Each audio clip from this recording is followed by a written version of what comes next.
a esta charla titulada Territorialización del discurso en los libros de texto gratuito. Lo leí porque no quiero regar, la verdad, pero bueno, comentarles que Fabiola Ibarra es mi amiga íntima y va a los cumpleaños de mis hijos y pues ahora está aquí presente con nosotros en su fase académica, de la cual estamos muy orgullosos, y les voy a platicar un poquito de ella. Fabiola Ibarra es educadora comunitaria y profesora frente a grupo. Es licenciada en Letras Hispánicas por la Universidad de Guadalajara, maestra en Educación y actualmente estudiante del doctorado en Pedagogías Críticas y Educación Popular del Instituto Peter McLaren. Ha trabajado como profesora frente a grupo en primarias interculturales, en bachilleratos en la Universidad de Guadalajara, secundarias y en nivel licenciatura, así como formadora de profesores. Desde el 2008 pertenece al Programa Nacional de Salas de Lectura, donde actualmente coordina los trabajos de la Mesa de Vocación de Familias Jornaleras Agrícolas. En el periodo que va del 2015 al 2021, participó como coordinadora académica en la Dirección de Educación Migrante en Jalisco. Además, ha colaborado en diversas emisiones del programa Alas y Raíces como diseñadora y tallerista de programas de animación sociocultural para niñas, niños y adolescentes en zonas periurbanas de la zona metropolitana de Guadalajara. Actualmente es profesora de español en la Secundaria Técnica 116 en el municipio de Zapopan. Además, colabora en materias relacionadas con derechos humanos en la Universidad Marista de Guadalajara y participa como asesora en la maestría en Educación con Intervención en la Práctica Educativa, sede El Salto. También colabora como asesora para la Dirección General de Materiales, especialmente en la Dirección General de Materiales Educativos y en la Subdirección de Desarrollo e Innovación de Materiales Educativos. Pues les dejo con Fabiola. Un aplauso. Muchas gracias. Bueno, me voy a poner de pie porque soy profesora, entonces como que desde el asiento no me sale. Bueno, quiero compartirles el día de hoy un poco de lo que hemos construido, dialogado junto con otros profesores de la República Mexicana, desde la Dirección General de Materiales Educativos, donde participo como revisora técnica pedagógica de los materiales, ¿no? Bueno, sabemos que los libros de texto han sido documentos, ¿no?, muy controversiales, y sí, bueno, los han tildado de todo, ¿no? Que si son comunistas, que si están ideologizados, ¿no? Como si algún discurso en el mundo no estuviera ideologizado, ¿no? Pero bueno, y yo creo que, bueno, estos materiales son importantes porque son materiales que vienen de la base hacia arriba, que me parece que eso es sumamente importante. Es decir, los innovadores hemos sido profesores de la base, profesores que trabajamos en primarias, en secundarias, en preescolares, en toda la República Mexicana, y que precisamente, bueno, en este proyecto nuestras voces pueden estar allí en los materiales, ¿no? Y por ejemplo, específicamente en mi caso, ¿no?, como revisora técnica pedagógica, pues soy una maestra de secundaria, de una secundaria técnica aquí en Jalisco, a la que le dieron la oportunidad o a la que buscaron, ¿no?, para que revisara estos textos con la mirada de profesora, ¿no?, con la mirada desde el plano didáctico, desde el plano pedagógico y no desde el plano editorial, que era como se habían revisado los textos anteriormente, ¿no? Entonces, bueno, esta compartición pues es un poco justamente para que revisemos o para que yo pueda exponerles algo de lo que hemos hecho en la dirección.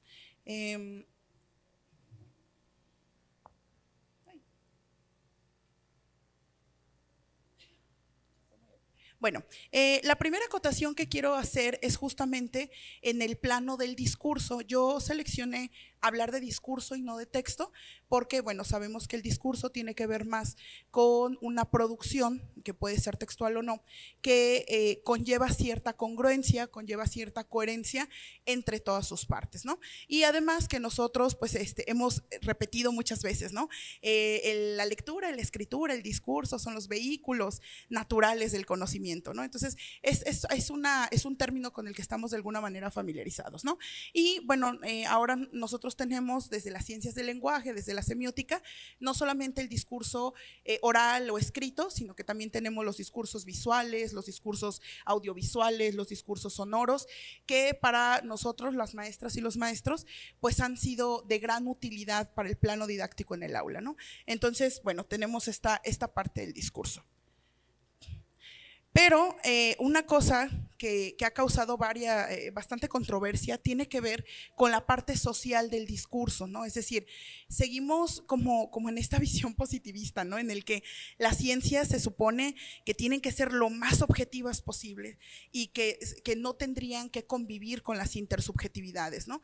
Y bueno, pues esa es una locura, porque quienes producimos la ciencia somos sujetos, y somos sujetos en un momento histórico y social. Es decir, no puede haber eso que nosotros quisiéramos llamar las ciencias puras, ¿no? Porque quien emitimos o quienes estamos haciendo la ciencia somos sujetos, y de entrada ahí ya tenemos un conflicto, ¿no? Obviamente no hay sus desinencias como las ciencias analíticas, pero aún las ciencias analíticas con su propio lenguaje cerrado, pues sigue siendo producido por nosotros los sujetos, ¿no? Es decir, no están fuera del momento histórico y social. Y precisamente traje una paráfrasis de Fairclough, que es justamente uno de los que inicia con el análisis crítico del discurso, y justamente él nos dice, ¿no? Es decir, el discurso sí tiene una relación con el contexto, y me parece que la contextualización ya la tenemos bien trabajada. Es un discurso que se identifica plenamente en el aula, lo hemos visto en muchas, ¿no?, de las teorías del aprendizaje, pero también el discurso establece una relación dialéctica y dialógica con la realidad social que la produce, es decir, con el territorio, que esa es precisamente la propuesta que nosotros tenemos desde la ANEM, ¿no? Es decir, el material se contextualiza, pero también los conocimientos y los saberes se territorializan, que es este término que traemos. Bien, y como los discursos parten de sujetos acotados a una realidad sociohistórica, los discursos también reproducen factores sociales o reproducen cuestiones sociales, ¿no? ¿Puede ser el discurso colonizante o colonizador? Podemos pensarlo un poco, y les voy a pedir por favor que en su mente dibujen, imaginen que les pido en una hoja que dibujen un árbol. Vamos a imaginarlo. ¿Cómo lo dibujarían? Piénsenlo un poco.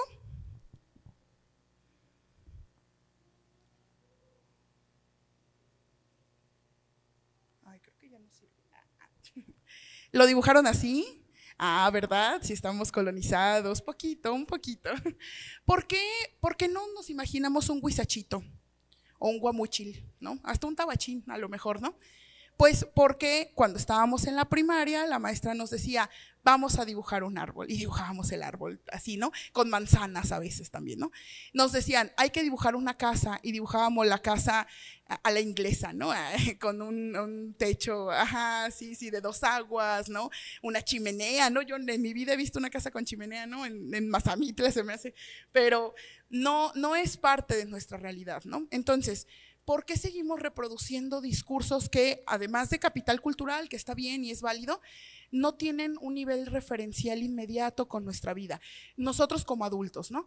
Ahora imagínense los niños y las niñas que tenemos en nuestras aulas, ¿no? Es decir, les estamos enseñando un mundo que inmediatamente no existe para ellos, ¿no? Por ejemplo, así como acotación, yo me acuerdo que cuando era niña, en los libros de la primaria, en los libros de texto, ya lo vamos a ir bajando a los libros, había muchos textos que hablaban acerca de las estaciones, ¿no? Las estaciones del año. Y ya en el verano, ¿no? Todos los niños en la playa, yo conocí la playa como a los 19, ¿no? Y luego nevaba, ¿no? Y yo todas las navidades esperaba que nevara. ¿Dónde está la nieve, no? Pues es que no era una realidad que a mí me tocaba. O sea, en México, en algunos espacios, en algunos territorios, pues existe la época de secas y la época de aguas, ¿no? Y paremos de contar. Y además es importantísima para nosotros, ¿no? Porque tiene que ver todo con el ciclo agrícola, con nuestra alimentación, con la manera en la que nos comunicamos. O sea, estas cosas parece que un mundo alternativo, el mundo allá en nuestras casas, pero en la escuela es como si fuéramos a aprender una realidad que no es nuestra realidad, es la realidad de otros países, de otros territorios. Está bien que la sepamos como capital cultural, pero entonces, ¿cómo vamos a defender nuestros territorios si ni siquiera en el imaginario colectivo los podemos construir, ¿no? Entonces, si estamos colonizados, hay mucha gente que luego dice, no, es que la colonización fue hace 500 años. No, nosotros tenemos muchísimas reminiscencias de colonización, sin que pensemos que está bien o está mal, podemos cuestionarlo, no podemos ponerlo sobre la mesa. Ahora, ¿con qué fines hemos usado el discurso en el aula? Vámonos ahora ya como al ámbito educativo, ¿no? Lo hemos usado a lo mejor con una intención informativa, ¿no? O sea, busca tal texto y vamos a hacer un resumen, un mapa conceptual o lo que sea. Lo usamos muchas veces, las más yo creo, con fines ficcionales, sobre todo los maestros que somos maestros de lengua, ¿no? O sea, vamos a escribir algo y vamos a escribir una fábula, ¿no? Vamos a escribir algún cuento, ¿no? Y la ficción es importantísima, yo soy lectora de ficción, ¿no? Pero no es el único discurso que existe, o sea, hay muchísimos más discursos, ¿no? Discursos más cercanos a los alumnos, ¿no? Las anécdotas, el chisme, ¿no? O sea, que es un discurso importantísimo. Y esos discursos no aparecen, ¿no? No aparecen en el currículo, entonces como que de pronto yo creo que nos sentimos como en dos mundos, ¿no? Como que vamos a través de dos mundos. ¿Y qué finalidades o qué propósitos han tenido los libros de texto de periodos pasados, de otros marcos curriculares? Bueno, los libros de texto están hechos para contener actividades, ¿no? O sea, tienen un diseño instruccional, le llamamos, ¿no? Los usan para dar ejemplos, ¿no? Para poner algunos ejemplos de cómo resolver, y los usan para la didáctica, ¿no? Pero el libro ha sido tan importante para el profesor y para la profesora que se convirtió en el eje central del hecho educativo. Es decir, hay maestros que si tú les dices, te voy a quitar el libro, dicen, ¿cómo? O sea, ¿y qué voy a hacer, no? Y luego están estas guías, ¿no? Que hicieron muchas editoriales llenas de actividades, ¿no? Y yo digo, bueno, para entretener a los chiquillos, que a veces se necesita, está bien, ¿no? Pero para que sea el eje rector de toda mi praxis educativa, habrá que cuestionarnos eso, ¿no? Es decir, ¿es de verdad tan necesario? Bien. Les voy a mostrar las páginas, la página 1 y 2 del libro de español de primer grado del ciclo anterior, hace 2 ciclos. Fíjense bien esa página, ¿no? O sea, día 0, llega el niño, ¿no? Viene de preescolar, ¿no? Lleno de juegos y la maestra se vistió de payasito el último día. O sea, lleno de estímulos, y el primer día de clases la maestra le dice, en un cuadro, en una tabla, pon tu nombre y dibújate, ¿no? Tienes 15 minutos. Oiga, maestra, no sé escribir, ¿no? Así viene la instrucción. Y luego del otro lado, y aparte dibuja tu escuela, ¿no? O sea, si nosotros volviéramos a primero, a lo mejor diríamos, caray, ¿no? O sea, como para qué me pondría a hacer esto, ¿no? Sí, luego el primer día salen traumatizados, ¿no? Mami, ya no quiero ir a la primaria, ¿no? Pues no, yo tampoco querría ir. Bueno, lleno de texto, ¿no? Los que trabajamos con grados de nivel básico, primero, segundo, tercero, sabemos que por principio de cuentas, bueno, eso ni siquiera lo van a poder leer los chiquillos, ¿no? O sea, tendríamos nosotros que leerlo y interpretarlo y bueno, ¿no?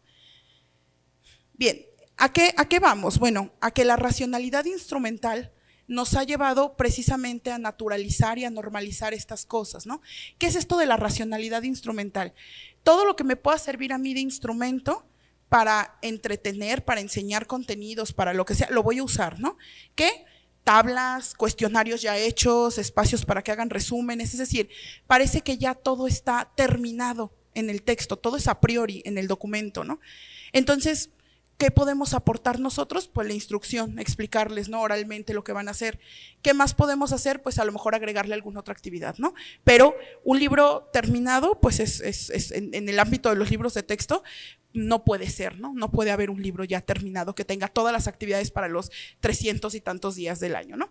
Bueno, ¿cuál es la intención en el plano didáctico de la racionalidad instrumental? O sea, de llenarlos de formatos y esto, pues que aprendan a llenar formatos, ¿no? Pero, por ejemplo, ¿qué va a pasar con nuestros chicos cuando se le tengan que declarar a una chiquilla, ¿no? Y no sepan cómo, ni qué palabras usar, cuando se tengan que disculpar, ¿no? Con un compañero porque hicieron algo incorrecto, no tienen palabras, ¿no? Cuando tengan que tomar una postura en determinado momento, tengan que ir a hacer un trámite, etcétera, pues no, porque como no viene en tabla, no viene en formato, pues se nos acabó, ¿no? Este libro considera al usuario, yo creo que no consideraba al usuario, ¿no? Es decir, no considera ni la manera en la que va a convivir con el libro, ni el tamaño de letra, ¿no? Ya así como cuestiones editoriales básicas. Permite una lectura de la realidad. Yo creo que permite contestar actividades, ¿no? O sea, eso es lo que permite. ¿Eso es correcto o incorrecto? Yo creo que cada uno podemos entrar en la discusión, pero lo que sí permite es contestar actividades. Ahora, los libros gratuitos en el marco de la NEM se hicieron desde el enfoque crítico, desde el paradigma crítico, y precisamente con una visión o una propuesta distinta que nos lleve también a los profesores a recuperar nuestra práctica pedagógica. Es decir, nosotros no somos técnicos, ¿no? Yo recuerdo un compañero en una secundaria que siempre que ya daban el timbre para entrar decía, bueno, ya vámonos, somos jornaleros del pizarrón, ¿no? Y a mí me daba mucha risa porque además yo trabajé con familias jornaleras y pues más o menos, ¿no? O sea, vamos a destajo, ¿no? Vamos, escribimos, nos bajamos, viene la otra hora, volvemos, ¿no? Entonces, esto, claro que nos quita, ¿no? la posibilidad pedagógica. ¿Y cuándo decido yo? ¿Y cuándo voy a mirar la realidad, voy a leer la realidad con mis estudiantes? Pues en algunos momentos, ¿no? En los tiempos libres. Bueno, voy a trabajar 4 conceptos así rapidísimamente que tienen que ver con el primero, con el de territorialización, pero también, bueno, estos libros tienen una intención pluricultural, tienen una intención de reconocer toda la ecología de saberes, todos los ecosistemas que se pueden dar en una misma aula, en una misma escuela o comunidad, y sobre todo, pues que son libros que estamos intentando que dialoguen, ¿no? Dialoguen con el usuario. ¿Quién es el usuario? Pues el estudiante, ¿no? O sea, que podamos entablar un diálogo aunque sea sincrónico con ellos, ¿no? Bien. El enfoque de territorio es un enfoque que viene de la geografía, o sea, de las ciencias de la tierra, etcétera, ¿no? Pero luego se empezó a adoptar en ciencias sociales precisamente por esto que yo les decía al principio del análisis del discurso, ¿no? Es decir, si yo no comprendo que el discurso se da en un determinado momento histórico y en un determinado territorio, entonces yo despolitizo todo el discurso y lo hago light, ¿no? Lo hago deslactosado. ¿Para qué? Pues para que se entienda mejor, etcétera, ¿no? Pero no entramos en esta discusión. Bueno, pues desde este sentido, lo que queremos reconocer es que justamente hay fenómenos socioculturales, hay subjetividades, intersubjetividades, subalternidades que están en el territorio, ¿no? Y que es necesario ponerlas a discusión en el aula, ¿no? Por ejemplo, algunas de todas las introducciones de los libros están escritas con lenguaje inclusivo, ¿no? El todos, el último todos viene con la X, ¿no? Y entonces muchas personas nos escribieron a la dirección que era una aberración del lenguaje. Y bueno, las personas también, todos somos hablantes y todos podemos defender lo que queramos acerca de la lengua, ¿no? Pero yo, por ejemplo, pensaba, bueno, a lo mejor al profe no le gusta, ¿no? Pero ¿por qué no lo discute con sus estudiantes, no? El fenómeno está allí. No podemos hacer que no existe, no le podemos decir al alumno no existe y no lo veas nunca más, ¿no?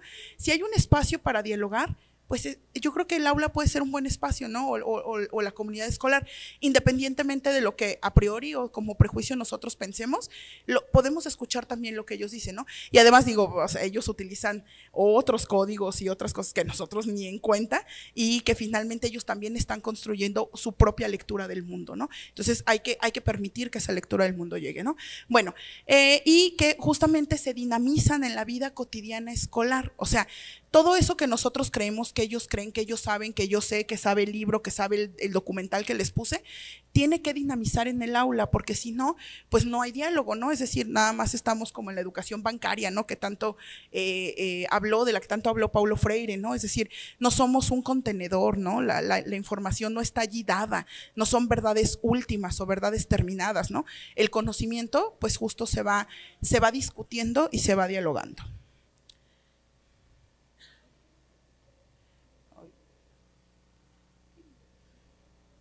Bien, y quise usar esta hojita del libro de múltiples lenguajes, estas páginas del libro de primer grado, justo como para que hiciéramos una comparativa, ¿no? Es decir, ahí está el mito del tlacuachito, ¿no? Los tlacuachitos pues los vemos, ¿no? Ahorita en mi secundaria hay una revolución porque hay un tlacuache. Entonces los niños no hablan de otra cosa más que el tlacuache, o sea, todo el tiempo, ¿no? A mí me sorprenden los chicos, ¿no? Porque están en clase y luego me preguntan, ¿no? Maestra, ¿y usted cree que vaya a sobrevivir el tlacuache, no? Y yo así a media clase, ¿no? Pues yo creo que sí puede sobrevivir, ¿no?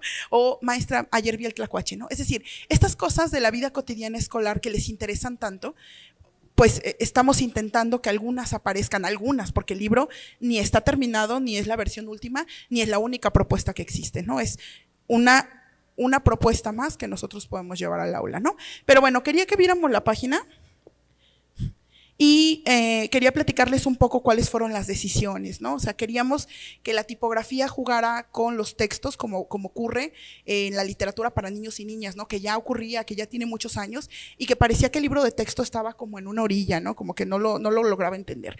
Que se jugara con las fuentes, con los tamaños, que hubiera cosas que le llamaran la atención al lector, que la imagen también completara el sentido del texto, que la imagen hablara por sí misma, es decir, que sea como todo un pretexto para sentarnos a observar y hacer lecturas de la realidad, ¿no? Y que obviamente, pues muchas de los tópicos partieran de los territorios, ¿no? México es un país muy, muy diverso, obviamente que hay visiones que no se alcanzan a ver en el libro, pero intentamos, ¿no? que haya este diálogo. Y bueno, aquí están algunas de las portadas de primero, y si ustedes se fijan, bueno, estamos dándole prioridad a la vida cotidiana, a cómo sí somos, como escenas que sí podría ver el chiquillo en su comunidad o en su barrio, etcétera, ¿no? Es decir, ahí está el tianguis, ¿no? En la primera imagen, en la segunda unos chiquillos exponiendo, haciendo su cartulina, etcétera, y en la otra hay como una zona un poco más rural, pero que justamente lo que queremos es que el niño encuentre, la niña encuentre referencialidad en los textos, que diga, mira, así soy, ¿no? Ahí estoy yo, y que no vea algo que pues que no le dice nada, ¿no? O que al final de cuentas no le significa. Bien, y también intentamos como promover las estéticas mexicanas, ¿no? Es decir, las estéticas mexicanas son también muchísimas, ¿no? Pero nosotros tomamos algunos tópicos, ¿no? Vida cotidiana, hechos históricos, ancestralidad y algo de sobre civilizaciones prehispánicas, ¿no? Que también para nosotros pues es importante la comprensión de la identidad. Bien, ahora, desde el territorio, ¿cómo es que intentamos trabajar el libro de texto, ¿no? Bueno, nosotros trabajamos desde un concepto que es el concepto de tradición discursiva. Nosotros estamos acostumbrados, ¿no? Porque allá a principios del siglo XX, algunos alemanes y algunos rusos, ¿no? Como Jacobson, hicieron algunas tipologías textuales, ¿no? Que seguimos utilizando en el aula además, ¿no? O sea, no hemos como cuestionado o no hemos aportado mayores cosas, ¿no? Pero bueno, el concepto de tradición discursiva es un concepto que a mí me parece maravilloso porque implica que quien vaya a trabajar a tradición discursiva se convierta como en un antropólogo del discurso, ¿no? O sea, todos podemos hacer esta etnografía. Entonces nosotros vamos tras lo que sí se dice, que tiene cierto modo de ser, que tiene ya cierta estructura. Por eso yo al principio les decía, ¿no? A los chicos les encanta, por ejemplo, las anécdotas, ¿no? Les encanta contar anécdotas. La anécdota es un tipo de texto muy mexicano y tiene casi su estructura, ¿no? O sea, porque tenemos hasta la temporalidad y tenemos la frase con la que iniciamos el chisme, ¿no? Como, bueno, no sé, pero me dijeron, o sea, y entonces empezamos con el chisme, ¿no? La narración como de suspenso, de terror, ¿no? Se me apareció no sé qué, hay una niña que se aparece en sabe dónde, es decir, los consejos, ¿no? Los consejos de las mamás basados en historias de leyendas urbanas, le llamo yo, ¿no? A una muchacha de tu edad por salirse a esa hora le pasó y ya te cuenta toda la historia, ¿no? Entonces, la tradición discursiva está allí, está viva. Quizás, por ejemplo, una de las que más representación tiene en México es el corrido ahora mismo, ¿no? Y el corrido también a los chicos ahora les dice muchas cosas, ¿no? O sea, incluso muchas más de las que nosotros quisiéramos, ¿no? Pero bueno, ¿cómo es que se construye esto de la tradición discursiva? Bueno, pues justamente tiene potencial y tiene valor cuando la colectividad reconoce el discurso y entonces empieza a emplearlo con los fines comunicativos pues que el hablante necesite o que el hablante le sean necesarios en ese momento, ¿no? Y más o menos eso quisimos trabajar con los libros de texto, ¿no? El libro de texto también es un tipo de tradición discursiva, ¿no? O sea, el libro de texto se ha presentado siempre con cierta diseño instruccional, con cierto, las instrucciones se escriben de cierto modo, el verbo se utiliza tal, la oración no tiene que ser muy larga, etcétera, ¿no? Pero bueno, nosotros quisimos jugar un poco con… Bueno, no se ve, pero quisimos jugar un poco con esta parte, les digo que de las imágenes. Por ejemplo aquí, ¿no? O sea, tenemos dos imágenes que son imágenes interiores y las imágenes refieren luego a la propuesta de actividades que siempre es una propuesta. O sea, siempre hay un tono de, podrían hacer esto, pero si se juntan y deciden otra cosa, podrían hacer otro documento, otro texto, otro material, otro entregable, lo que sea, ¿no? Y normalmente tenemos como una introduccióncita que aparece en los libros de primaria, aparece en secundaria y aparece en telesecundaria, sobre todo en los libros de proyectos, en los que más o menos como intentamos entablar ese primer clic o entablar ese primer diálogo con el alumno, ¿no? Y obviamente que los fuimos matizando de acuerdo al público o de acuerdo al usuario que los iba a usar, ¿no? Bien, hay también una preeminencia de la oralidad, ¿no? Dice Onk, la oralidad, con la oralidad nacemos todos, con la tecnología de la escritura no nace nadie, ¿no? Entonces, la oralidad que siempre nos ha parecido, sobre todo en el aula, ¿no? Como primero lo vamos a platicar, pero luego lo vamos a escribir, ¿no? O sea, como siempre es un paso previo y no tiene por qué ser así. Primero lo podemos platicar y dejarlo en lo platicado, ¿no? O sea, no pasa nada. Nosotros intentamos que muchos de los ejercicios sean justamente en asambleas, en círculos de diálogo, es decir, yo creo que en la crisis civilizatoria que tenemos en este país tenemos que pensar en todas las estrategias comunicativas y todas las estrategias que nos ayuden a sentarnos en un mismo espacio y a comprender nuestro territorio, ¿no? A problematizar nuestro territorio y a transformarlo. Bien, y bueno, también pensamos justamente esto de la cultura escrita y no queríamos que fuera como solo un producto escolar, ¿no? Es decir, yo solo escribo cuando estoy en la escuela porque en la escuela me lo piden, ¿no? ¿Y qué escribo? Resúmenes, mapas conceptuales, cuadros sinópticos, cuestionarios, todo eso, ¿no? Es decir, yo voy a escribir cuando lo requiera y en ese momento la escritura me va a llevar a convivir con mis otros compañeros, a conocer, a problematizar socialmente, disciplinarmente, etcétera, ¿no? Entonces, muchas de las actividades ofrecen como una serie de propuestas para poder escribir, aunque no siempre se escribe, ¿no? Y hay un rescate y una enunciación de los saberes locales, es decir, hay habilidades investigativas porque estamos trabajando por proyectos, siempre se le invita al alumno, mira, puedes ir a tu biblioteca de aula, puedes ir al internet, puedes ir pero también puedes buscar a alguien en tu comunidad que sepa sobre el tema, ¿no? Y puede ser otro profesor, puede ser una persona especialista en el área, puede ser alguna institución de tu comunidad o puede ser algo que tenga que ver con culturas vivas, ¿no? Es decir, una persona que sabe sobre plantas medicinales, una persona que sabe sobre historia porque es una persona ya mayor de la comunidad, etcétera.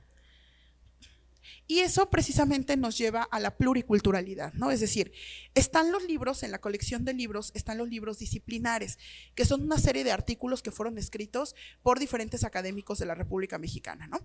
Esa es una propuesta, desde donde nosotros decimos, pueden abordarlo desde aquí, pero siempre existe la propuesta de puedes abordarlo también desde otros enfoques, ¿no? Entonces, para nosotros es muy importante que las voces de todos estén incluidas en el documento, ¿no? También trabajamos un poco como en el sentido de las ecologías del aprendizaje, que justamente tiene que ver con un poco como con lo de territorio, ¿no? Es decir, dentro del aula también se van creando como grupos y subgrupos, ¿no?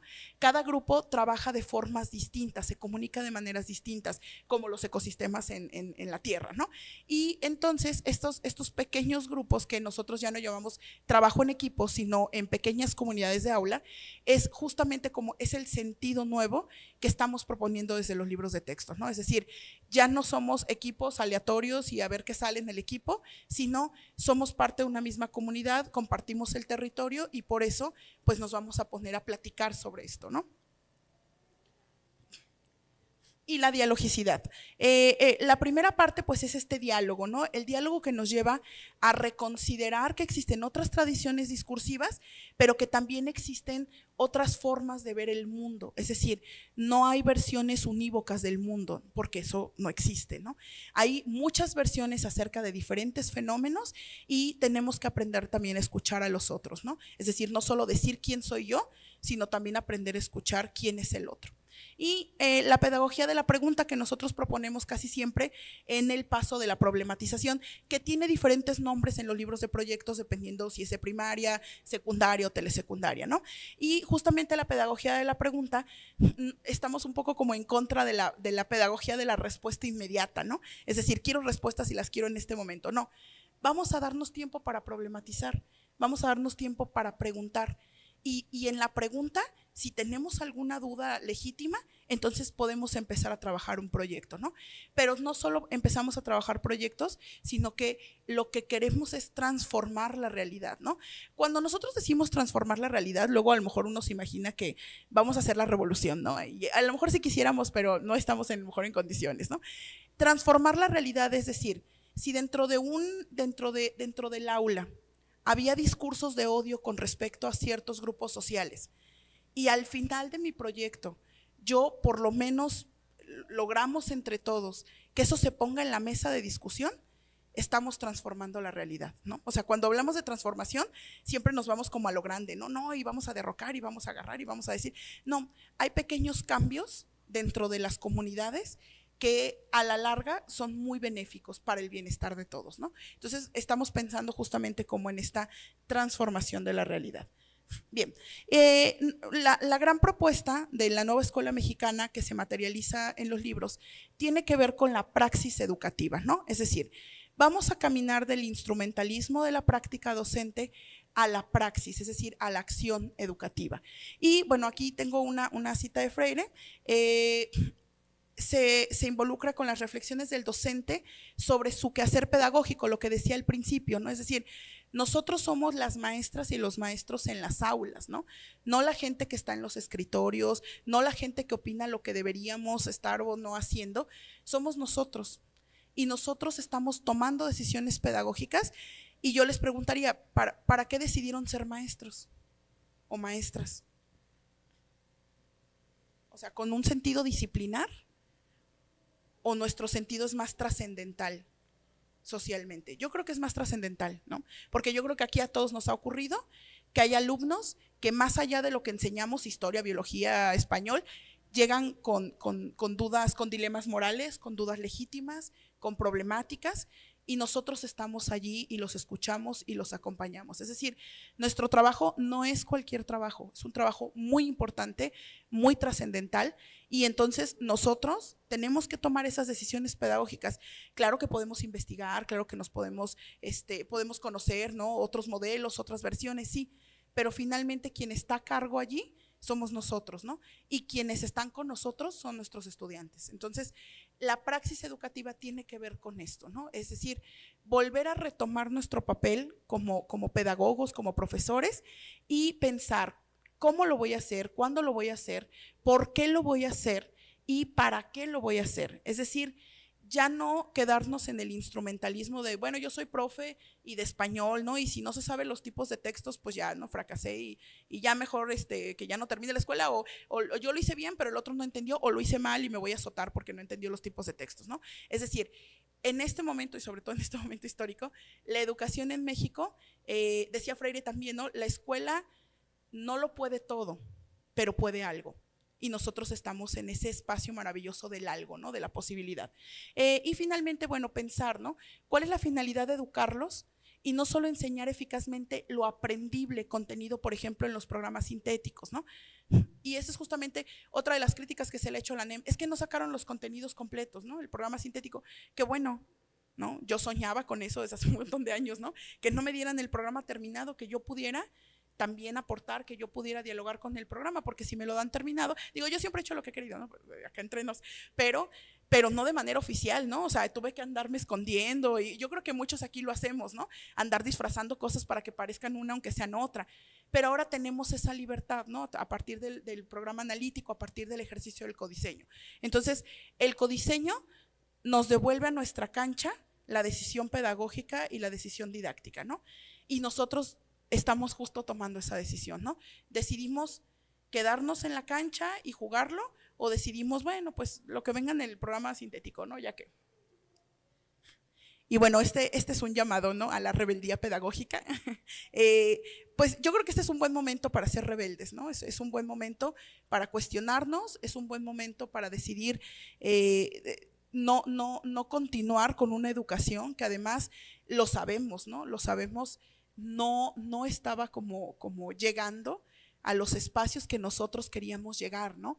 O sea, no por las pruebas estandarizadas, no por los exámenes, sino pues porque las expresiones empíricas sociales nos están diciendo que estamos en una crisis, ¿no?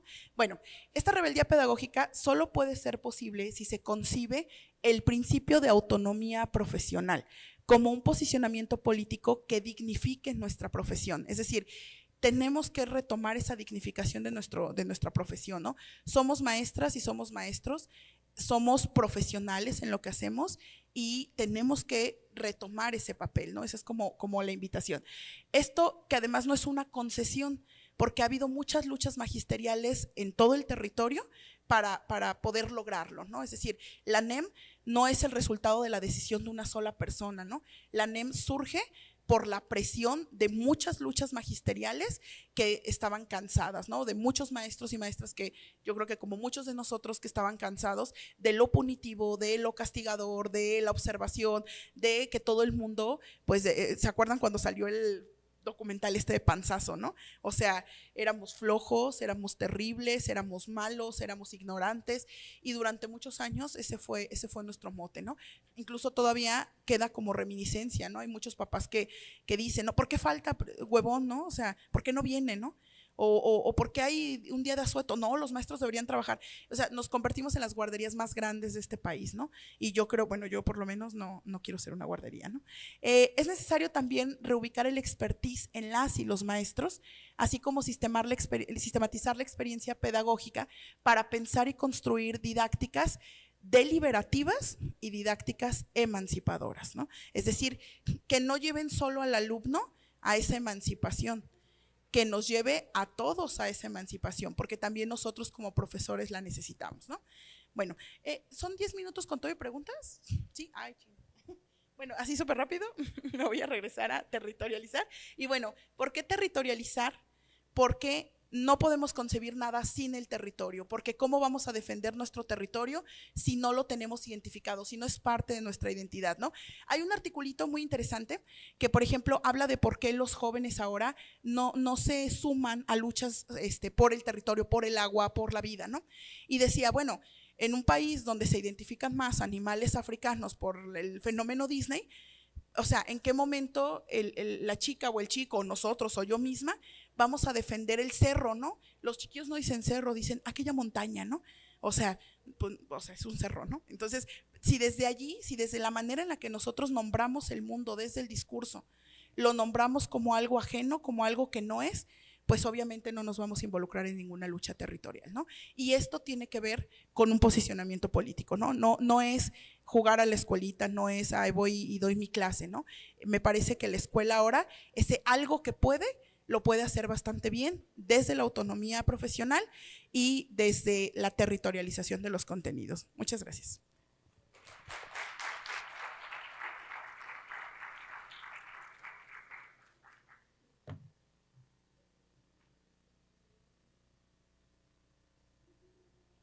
Bueno, pasamos a las preguntas. Dai, no me preguntes, muy difícil. No puede ser. Bueno, yo tengo una pregunta que me surge respecto a romper la epísteme o el lugar epistemológico del docente como todo lo tiene que saber, como tiene que ser el adulto que tiene que mostrar esto, porque imagino que parte de lo complejo de la NEM es saber reconocerse el mismo docente como parte del salón, como parte del aprendizaje y no tanto el que lo da. No sé si te hubiera algún consejo o algo así respecto a cómo romper con esta epistemología del papel docente que se tiene como el máximo, ¿no? Como catedrático, justamente. Yo creo que así como cuando los actores rompieron la cuarta pared, ¿no? Tiene que ver eso. Los profesores, la verdad es que somos como actores, ¿no? O sea, estamos en un performance en el aula y estamos nosotros diseñando algo, ¿no? Es así.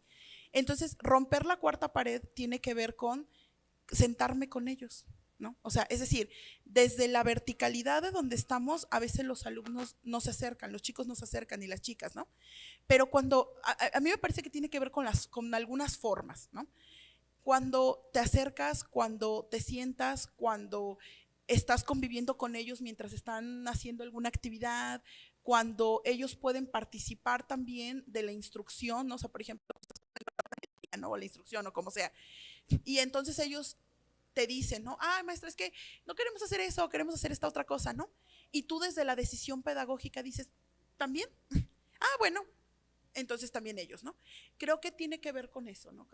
Con que reconozcamos que sí somos quienes vamos a tomar la decisión pedagógica, eso es claro, pero que también juguemos un poco, ¿no? Es decir, aprendamos a jugar con ellos, aprendamos a escuchar, ¿no?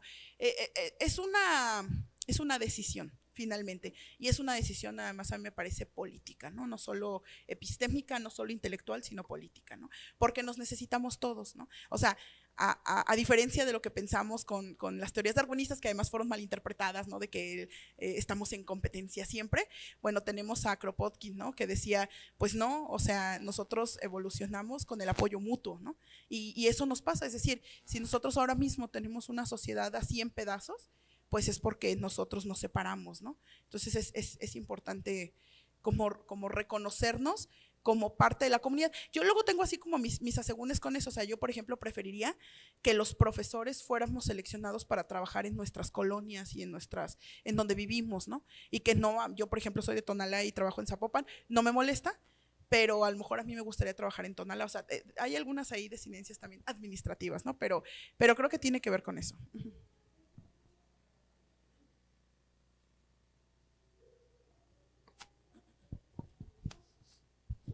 Gracias, colega. A mí me encantaron los libros.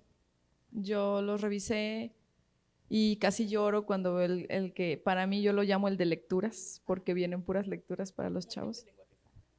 Me encanta. Lo único que me detiene un poco o que le critiqué de alguna forma a los documentos es tanta carga de la cuestión de las lenguas indígenas a lo largo de todos los proyectos, cuando siento como una carga en mis hombros de que tengo que buscar la manera de acercar a los alumnos a las lenguas indígenas, más allá de ver nahuatlismos, más allá de que vayan a platicar al centro con las personas que lo hablan y que lo practican todos los días, porque nosotros mismos, los docentes, y desde nuestra preparación en las escuelas normales, los que somos normalistas, no se nos acercó. En nuestras mismas familias habrá quien tenga la ventaja o el privilegio de haber aprendido algunas raíces de las lenguas indígenas que nos pertenecieron, pero a mí me resulta como veo el de proyectos y digo, no lo puedo ver, me es más inmediato este otro. Entonces, tus sugerencias para, no lo quiero llamar depurar, sino como seleccionar esos proyectos o cómo modificarlos para no verlo tal cual como lenguas indígenas. Yo te voy a decir lo que estoy haciendo.